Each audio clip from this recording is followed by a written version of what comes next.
हाय। तो आज हम लोग स्टडी करेंगे मोशनल इलेक्ट्रोमोटिव फोर्स। ये मोशनल इलेक्ट्रोमोटिव फोर्स जानने के लिए पहले हमको स्टडी करना है व्हाट इज इंड्यूस करंट। जो हमने पिछले लेक्चर में स्टडी किया था वो लेक्चर पहले देख लेना, ठीक है। ये रिकमेंडेशन है, ये कार्ड पे लिंक मिल जाएगा, पहले वो लेक्चर देख लो फिर ये स्टार्ट करो, फिर समझने में बहुत इजी हो जाएगा, ठीक है। तो पिछले क्लास में हमने क्या स्टडी किया था उसका थोड़ा रिकॉल कर लेते हैं। यहाँ पे देखो, अगर यहाँ पे एक कॉइल रहेगा कुछ ऐसे,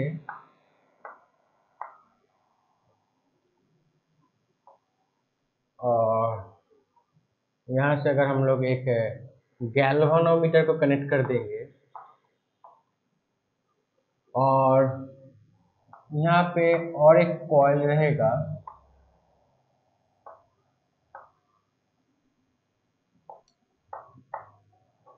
एक बैटरी से कनेक्ट कर देंगे, तो क्या देखेंगे, यहाँ से करंट फ्लो होगा इस बैटरी से, और इसको दे दिया कॉइल C1, इसको दे दिया कॉइल C2। सो कॉइल C1 में करंट फ्लो होगा, सो करंट फ्लो होता है तो उसके सराउंडिंग में मैग्नेटिक फील्ड जनरेट होगा। तो ये मैग्नेटिक फील्ड इस कॉइल 2 को क्रॉस करते हुए बाहर की तरफ निकल जाएगा।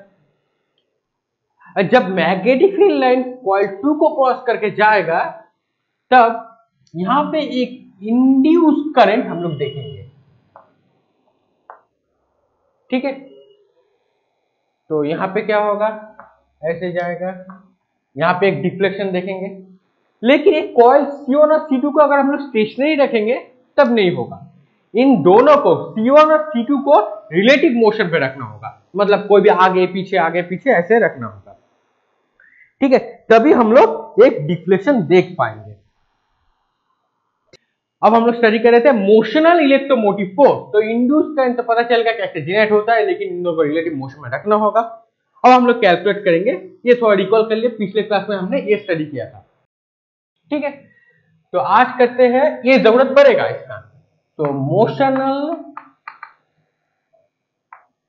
इलेक्ट्रोमोटिव फोर्स,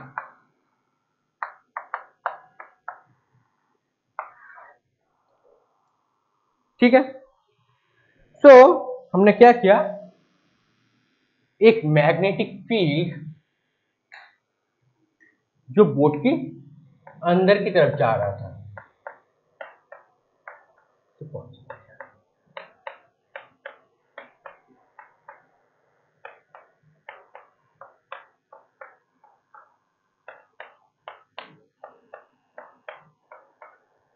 ठीक है।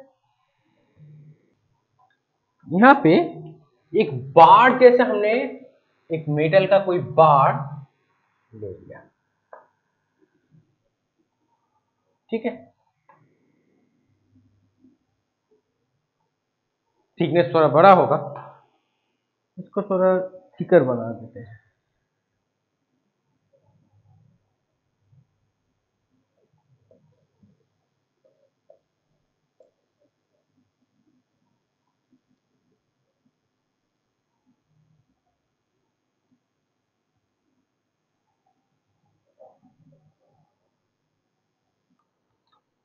ठीक है। अब हम लोग यहाँ पे ये जो रिंग है, ठीक है, मेटल वाला, और ये लूप है, इस लूप का अगर हम लोग इस हाथ से पकड़ेंगे राइट हैंड से तो कुछ ऐसा ड्राइंग होगा, पीछे से राउंड शेप होकर इधर सामने आएगा,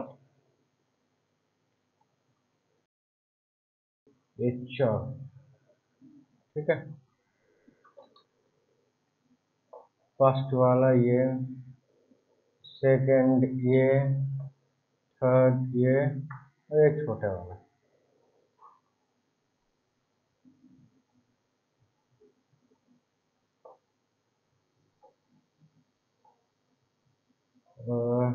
एक थंब है,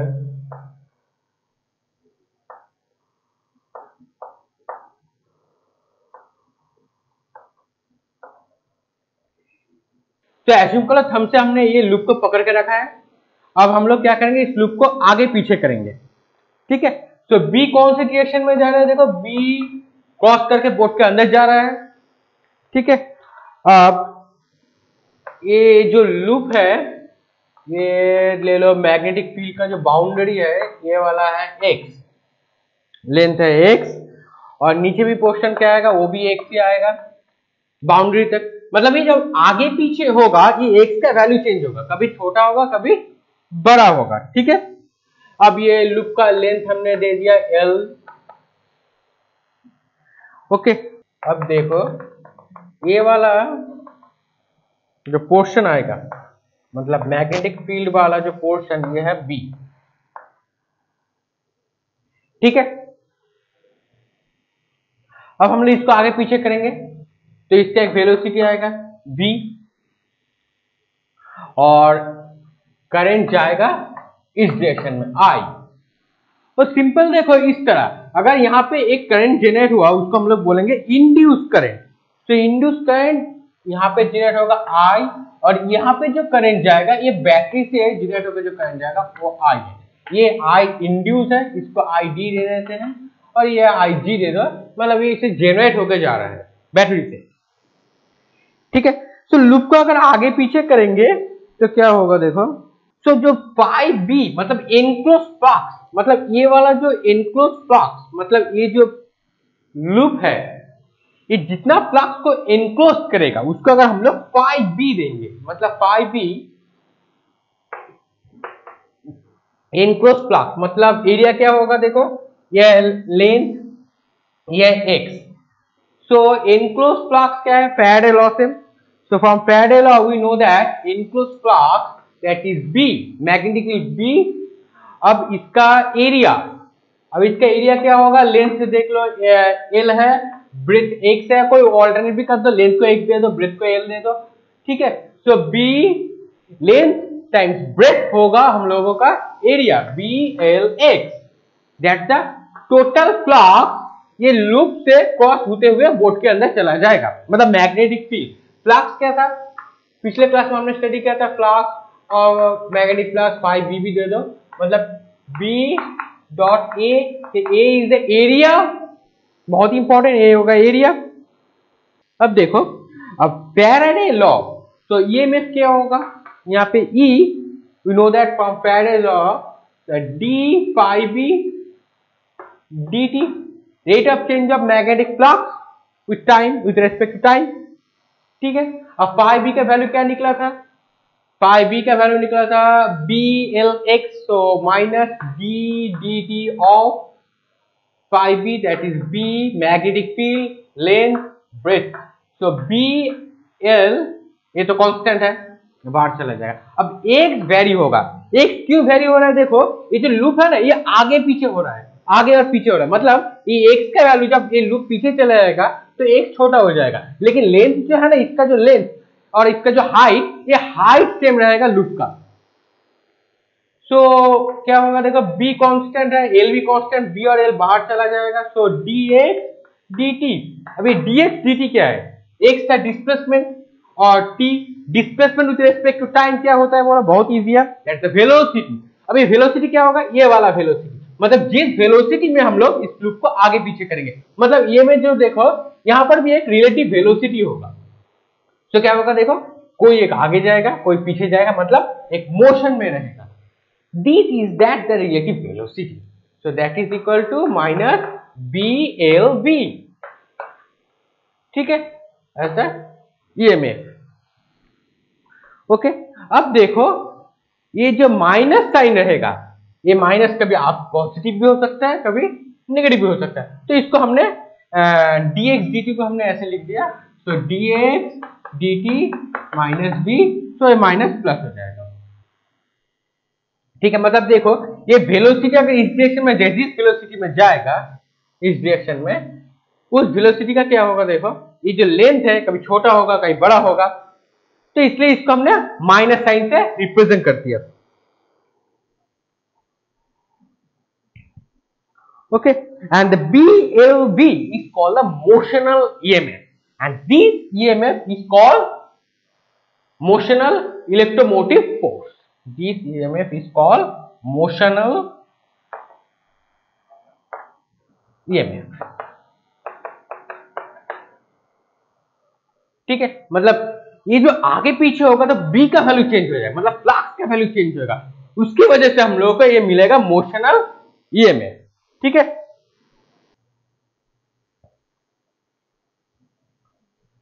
अब ये देखो, मतलब ये जब आगे पीछे हो रहा है, ठीक है, मतलब ये क्या हो रहा है, कभी सामने जा रहा है कभी पीछे जा रहा है, इसके वजह से क्या होगा, ये मैकेनिकल एनर्जी होता है। क्या होता है, एक मैकेनिकल एनर्जी, ये आगे पीछे हो रहा है, यहां पर भी देखो आगे पीछे हो रहा है, तो मैकेनिकल एनर्जी क्या होगा, वो हीट में कन्वर्ट हो जाएगा। जैसे देखो, जब कॉइल, फैन, ठीक है, जब घूमता है तो क्या होता है, बहुत हीट जनरेट होता है। ठीक है, सो मोशन मतलब mechanical energy is that converted into heat energy. तो यहां पर भी सेम ही होगा, तो हीट एनर्जी में कन्वर्ट हो जाएगा। तो यहां पे देखो और एक चीज भी बहुत ही इंपॉर्टेंट है, वो आएगा work done. So work done क्या होगा, what is work done? So work done in a moving charge, अगर work done a moving charge, यहां पे से अगर करंट फ्लो होगा, तो वो क्या होगा, देखो यहाँ पे, तो W इक्वल टू यहां पे आएगा Q B L V, Q B L V. ठीक है, मतलब ये जो कंडक्टर के अंदर से, तो एक लूप है, इसके अंदर से चार्ज मूव होगा, पर एक चार्ज को मूव करने के लिए एक पॉइंट से दूसरे पॉइंट तक उसके लिए कितना वर्क डन करना होगा, वो आएगा W। ठीक है, अब ये जो फोर्स रहेगा ना, मतलब वर्क डन होगा, तो क्या वर्क डन मैकेनिक्स में हमने स्टडी किया, तो वर्क डन क्या होता है, फोर्स टाइम डिस्प्लेसमेंट। तो ये फोर्स क्या होगा, this force is called Lorentz force. तो लोरेंज फोर्स क्या था, व्हाट इज लोरेंज फोर्स?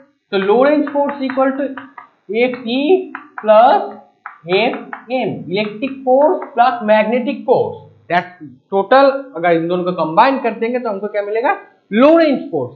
ये फोर्स होगा लोरेंज। ठीक है, तो वर्क डन पर यूनिट, इस चार्ज को अगर हमको मूव करना है एक एंड से दूसरे एंड की तरफ, तो ईएमएफ क्या आएगा, तो देखो यहां से ये W के नीचे चला जाएगा, तो क्या मिलेगा, W over Q that is equal to BLV, that is EMF, that is the motional EMF. ठीक है, मतलब एक चार्ज को एक एंड से दूसरे एंड तक ले जाने के लिए कितना वर्क डन करना होगा, वही यहाँ पे दिखाएगा मोशनल ईएमएफ। मतलब ये जब आगे पीछे करेंगे तो इसका वैल्यू भी चेंज हो जाएगा। ठीक है, और ये किसके ऊपर डिपेंड करेगा, बहुत ही इंपॉर्टेंट फैक्ट है, ये डिपेंड करेगा हम लोगों का लोरेंज फोर्स के ऊपर। ठीक है, और ये जो करंट आएगा, ये वाला जो आई जो करंट आएगा, इस करंट को हम लोग क्या बोलेंगे, ये आई को इंड्यूस करंट। कैसे देखो,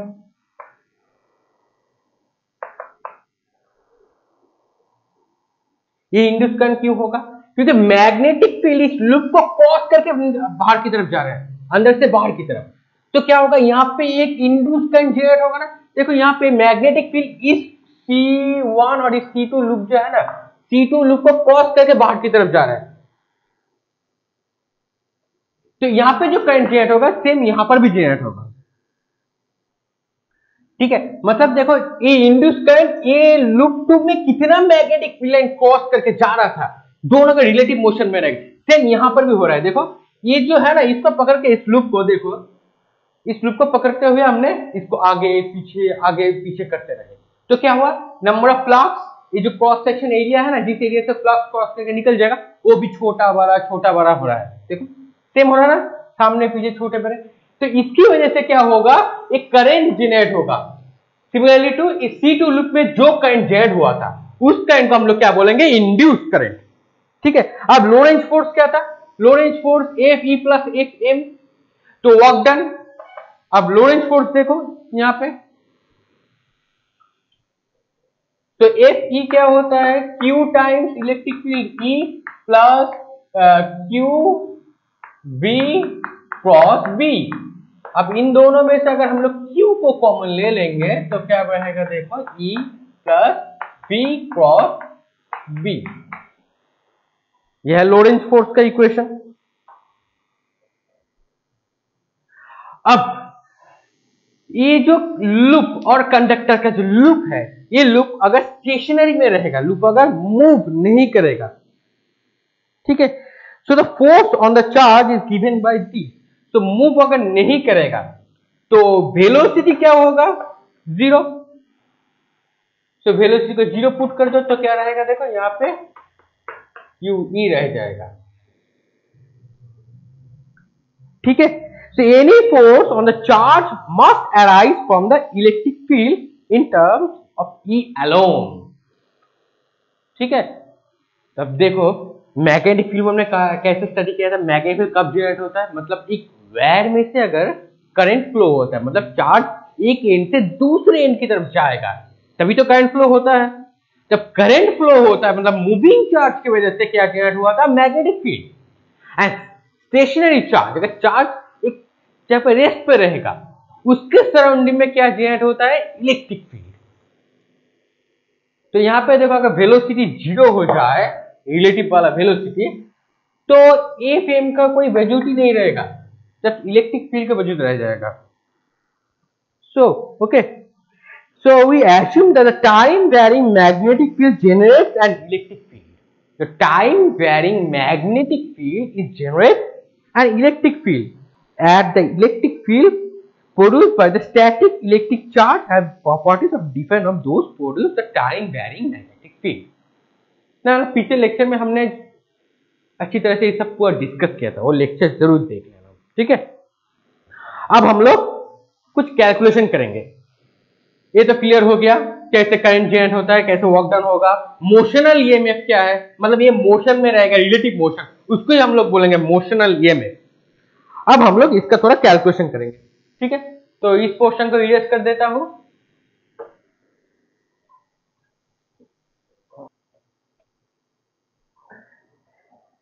ठीक है, अब देखो हमने एप्सिलॉन इक्वल टू क्या निकाला था, the motional EMF from Faraday law से मिला था हम लोगों का। फिर हमने बहुत इक्वेशन पुट कर क्या मिला, BLV। ठीक है, and B is the speed which the loop move, मतलब ये जो वेलोसिटी रहेगा जिस वेलोसिटी में ये लूप मूव करेगा। ठीक है, अब देखो एक सर्किट बना ली यहाँ पे। सर्किट में क्या है, यहाँ पे दे दो, अगर ये एक मेटल कंडक्टर है तो इसका एक रेजिस्टेंस भी रहेगा, मतलब इसका टोटल रेजिस्टेंस हमने दे दिया R, और टोटल जो मोशनल ईएमएफ इसको दे दिया हमने एप्सिलॉन। तो करंट कौन सी डायरेक्शन में जाएगा, इस डायरेक्शन में जाएगा अगर इस लूप का देखेंगे तो।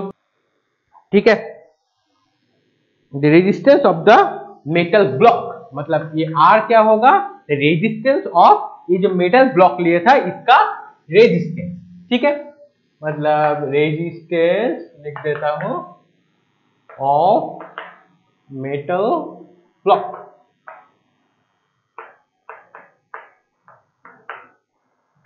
ठीक है, सो I इक्वल टू क्या होगा, from Ohm's law V equal to IR, V is the potential and I is the current and R is the resistance.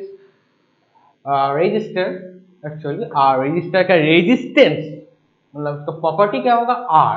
तो V इक्वल टू IR, तो एप्सिलॉन ओवर R।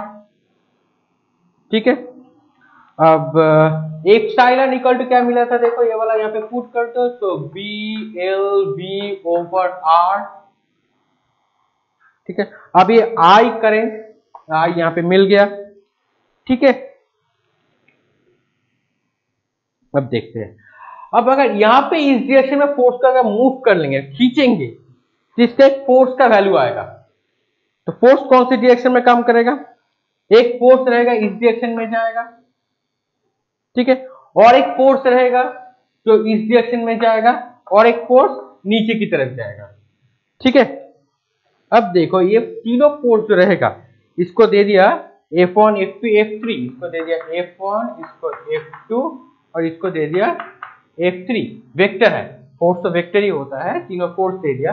अब देखो यहाँ पे F2 and F3 both are in opposite direction but vector है, तो magnitude same रहेगा पर डायरेक्शन अगर ऑपोजिट हो जाएगा तो क्या होगा, एक नेगेटिव साइन आएगा, और दोनों को अगर ऐड कर देंगे फाइनल रिजल्ट क्या आएगा, 0। तो F2 एंड F3 को 0 कर दिया। अब बचा क्या, F1, ये जो F1 फोर्स रहेगा, जिस फोर्स से हम लोग इसको खींचेंगे, यहां पर भी एक करंट फ्लो होगा, उसकी वजह से एक मैग्नेटिक फील्ड जनरेट होगा। वो इस फोर्स को क्या करेगा, मेरा जो हम लोग जिस फोर्स से अप्लाइड फोर्स के ऑपोजिट में खींचेगा इस लूप को, होगा डिफ्लेक्टिंग फोर्स। ठीक है ना। तो डिफ्लेक्टिंग फोर्स क्या होगा, देखो that the deflecting force FD। तो अगर हम लोग FD the deflecting force vector दे दिया, तो IL क्रॉस B। तो यू नो दैट पिछले 2-3 लेक्चर से पहले हमने स्टडी किया था FD। तो I मतलब ये भी मैग्नेट की वजह से ही होगा, मतलब F1 LB sin theta, angle between L and B। ठीक है। सो थीटा का वैल्यू क्या आएगा, वी नो दैट थीटा का वैल्यू आएगा 90 डिग्री। कैसे 90 आएगा, ये देखो, ये है L इस डायरेक्शन में, B इस डायरेक्शन अंदर की तरफ जा रहा है, बोर्ड के अंदर की तरफ। अगर ये टॉप ऐसे देखो, चौक को देखो, ये चौक नीचे से ऊपर की तरफ आएगा, B अगर इस डायरेक्शन में जाएगा, इन दोनों का बीच का एंगल क्या आएगा,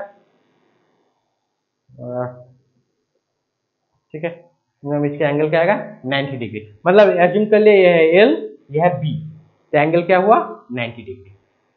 सो theta is 90 degree. So ILB sin 90 is 1 for trigonometric ratio.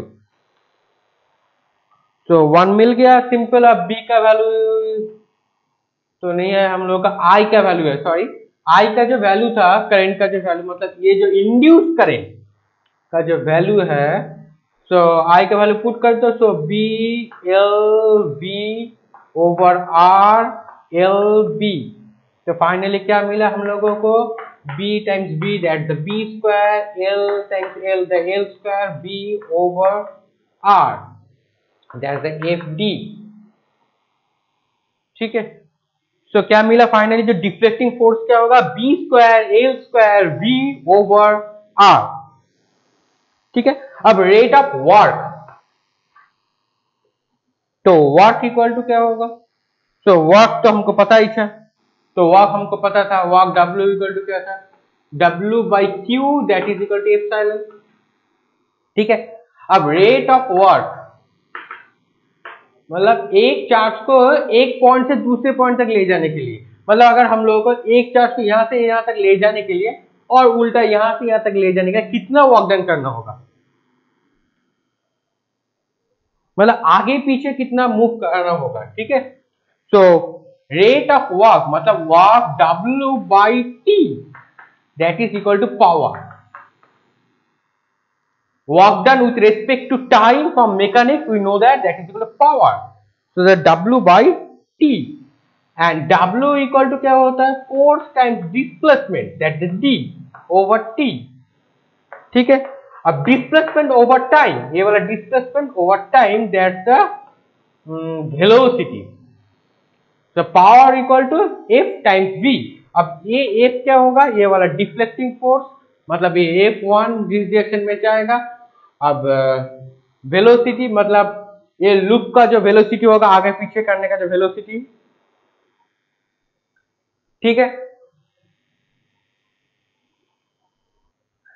तो वैल्यू पुट कर दो यहाँ पे, तो क्या होगा देखो, F क्या निकला था, B square L square V। तो B square L square V over R times V। तो फाइनली क्या मिलेगा, पावर P इक्वल टू मिल जाएगा B square L square V square over R। ठीक है, ये मिल गया पावर। अब आ गया थर्मल एनर्जी। ये थर्मल एनर्जी क्या होगा, मैंने क्या बोला था, एक मैकेनिकल एनर्जी रहेगा, वो कन्वर्ट हो जाएगा हीट एनर्जी में, पहले बोला था ना। तो mechanical energy which need to be move from, इसको अगर मूव करने के लिए, मतलब एक पॉइंट से दूसरे पॉइंट, इसको अगर देखो आगे लेंगे तो that's mechanical energy, that's the mechanical energy. इसको मूव करने के लिए लूप को, that mechanical energy is converted into the heat energy. So that the thermal energy, यहां पे कर लेते हैं हम लोग, the thermal energy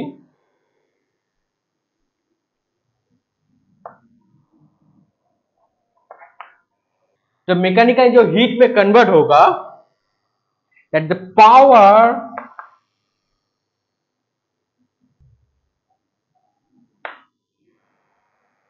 I square R. So जो पावर जो energy that the I square R, that I का वैल्यू क्या था? सो I के वैल्यू देखो यहाँ पे B square L square V square over R square. So B square L square V square over R square times R, ए R कट जाएगा, फाइनली क्या मिलेगा? B square L square V square over R, that the thermal energy. अब thermal energy का जो value और ये पावर का जो वैल्यू, दोनों का वैल्यू देखो सेम आ गया यहाँ पे। सो दैट पावर क्या होगा? रेट ऑफ डूइंग वर्क, और ये वाला पावर होगा जो थर्मल एनर्जी, मतलब इसको मूव करने के आगे पीछे मूव करने के बाद जो मैकेनिकल एनर्जी हीट एनर्जी में कन्वर्ट होगा, दोनों का वैल्यू सेम आ गया। तो इससे क्या पता चला? इस रिलेशन से ये दोनों का जो वैल्यू सेम आ गया थर्मल एनर्जी का और ये रेट ऑफ डूइंग वर्क और रेट ऑफ वर्क का, इससे पता चला exactly equal to the rate of which doing work on the loop. तो इससे क्या पता चला? देखो, the work that you do in the pulling loop through the magnetic field appears as thermal energy in the loop. मतलब जिस को हम लोग इस लूप को अगर जिस वर्क डन, मतलब जो वर्क डन करना होगा आगे पीछे करने के लिए, वही जो एनर्जी है वही सेम इक्वल अमाउंट की हीट में भी कन्वर्ट हो जाएगा। ठीक है, अगर कोई भी यहाँ पे कोई भी कुछ डाउट हुआ तो कमेंट सेक्शन में जरूर पूछना, ओके, मैं वो डाउट क्लियर कर दूंगा। तो नेक्स्ट टॉपिक क्या है? नेक्स्ट टॉपिक है एडी करंट। अभी हम लोग स्टडी करेंगे एडी करंट।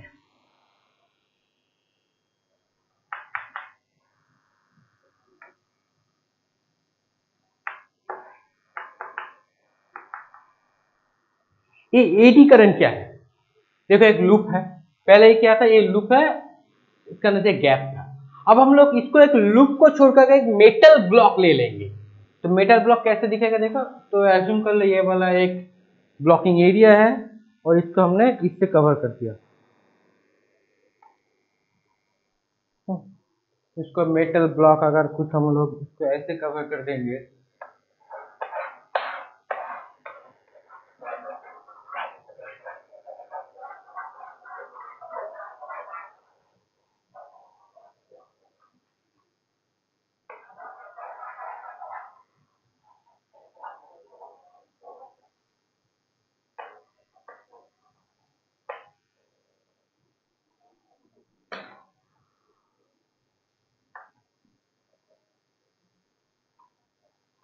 ठीक है, ये मेटल ब्लॉक हो गया। अब मेटल ब्लॉक को आगे पीछे करेंगे, ठीक है। So the solid conducting plate, अगर वो वाला हो गया solid conducting plate. So when the move the plate out of the magnetic field we did the loop. अगर इसको अगर हम लोग आगे पीछे करेंगे तो ये एक रिलेटिव मोशन में आ जाएगा। जब ये रिलेटिव मोशन में आ जाएगा वहां पर भी एक करंट जनरेट होगा, इंड्यूस करंट। अभी इंड्यूस करंट कैसे घूमेगा? तो मेटल के अंदर से, मतलब इसको देखो, अगर हम लोग बहुत सारा लूप अगर कॉम्पैक्ट में रखेंगे, बहुत सारा ऐसे लूप को अगर हम लोग एक कॉम्पैक्ट बहुत ज्यादा कॉम्पैक्ट कर देंगे तो कैसा दिखेगा? दूसरा से देखेंगे तो वो भी एक मेटल ब्लॉक ही दिखेगा, मतलब बहुत सारा लूप, बहुत सारा लूप। सो करंट क्या होगा? करंट ये लूप के अंदर भी, मेटल ब्लॉक के अंदर ही ऐसे घूमेगा, ठीक है, मतलब करंट ऐसे घूमेगा।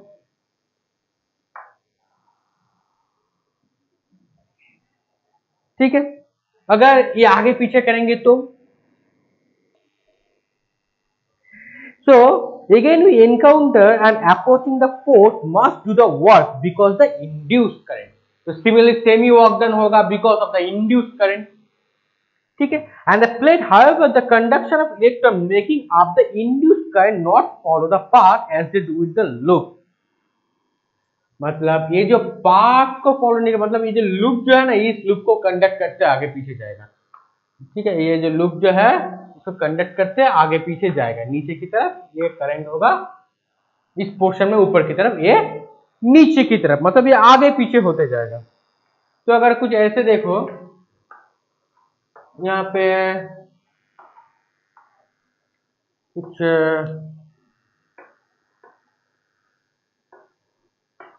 ऐसे है, तो मैग्नेटिक फील्ड यहां से निकल के क्रॉस दे दिया, इसके अंदर जा रहा है, और यहाँ पे अगर हमने एक पेंडुलम जैसा कुछ ऐसे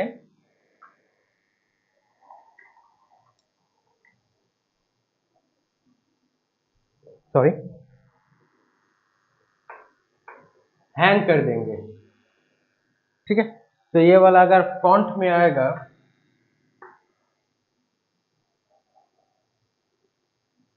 अगर ये वाला पीछे चला जाएगा तो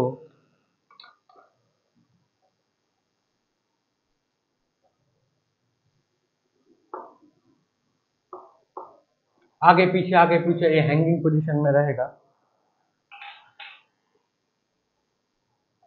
तो हम लोग क्या देखेंगे, तो देखेंगे यहां पर भी करंट एक घूमेगा।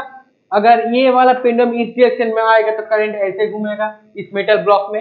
ये मेटल ब्लॉक को हम लोग पेंडुलम की तरह आगे पीछे करते रहेंगे, और यहाँ से मैग्नेट निकल के यहाँ से निकल के यहाँ पे एंटर हो जाएगा, और करंट यहाँ पे इस डायरेक्शन में जाएगा, ये फ्रंट की तरफ, ये पीछे की तरफ, ये फ्रंट की तरफ, ये पीछे की तरफ, बार बार जाते हुए करंट का डायरेक्शन आगे पीछे चेंज होते जाएगा। मतलब यहाँ पर सामने खींचेंगे करंट का डायरेक्शन, वहां पर जाएगा करंट का उल्टा डायरेक्शन मिलेगा हमको, ठीक है। मतलब रिलेटिव मोशन में अगर रहेगा तो the electrons swirl about within the plate and if they are caught in eddy of water, मतलब वाटर में का whirlpool होता है ना, आगे पीछे एक जगह पे, तो यहाँ पर भी करंट का भी क्या होगा, आगे पीछे से घूमेगा। उस करंट को हम लोग क्या बोलेंगे, eddy current. So the current is called eddy current, ठीक है, and it follows a single path। Eddy current क्या होगा, एक सिंगल पाथ को फॉलो करेगा, ठीक है, इस कंडक्टर के अंदर से, मतलब ये पाथ भी हो सकता है, और ये एक सिंगल पाथ को एडी करंट फॉलो करे, मतलब वो जो व्हर्लपूल होगा, ठीक है, उसको हम लोग बोलेंगे एडी करंट। तो किसका होगा, इलेक्ट्रॉन का व्हर्लपूल होगा, तो इलेक्ट्रॉन का मूव होगा तो करंट भी फ्लो होगा। This current is called eddy current. यहां पर भी सेम ही डायरेक्शन, यहां से फील्ड निकल के यहां पे जा रहा है, तो क्या होगा, करंट का डायरेक्शन अगर इस तरफ भी हो सकता है,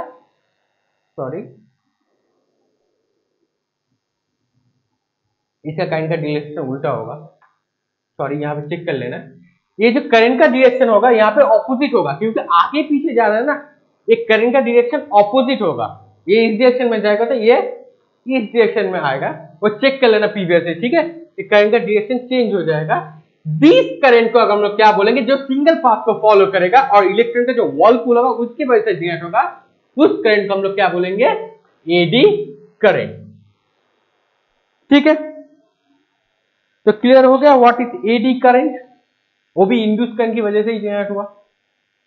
इंड्यूस करंट एक लूप था और यहाँ पे एक प्लेट है, मेटल प्लेट, उसकी वजह से, ठीक है। तो आज का लेक्चर यहीं पे खत्म करते हैं। कहीं पर भी कुछ डाउट हुआ तो कमेंट सेक्शन में जरूर पूछना, और ये जो लेक्चर है अपने दोस्तों के साथ जरूर शेयर करना, और कमेंट सेक्शन में बताना कैसे लगा। तो मिलते हैं नेक्स्ट क्लास में, थैंक यू।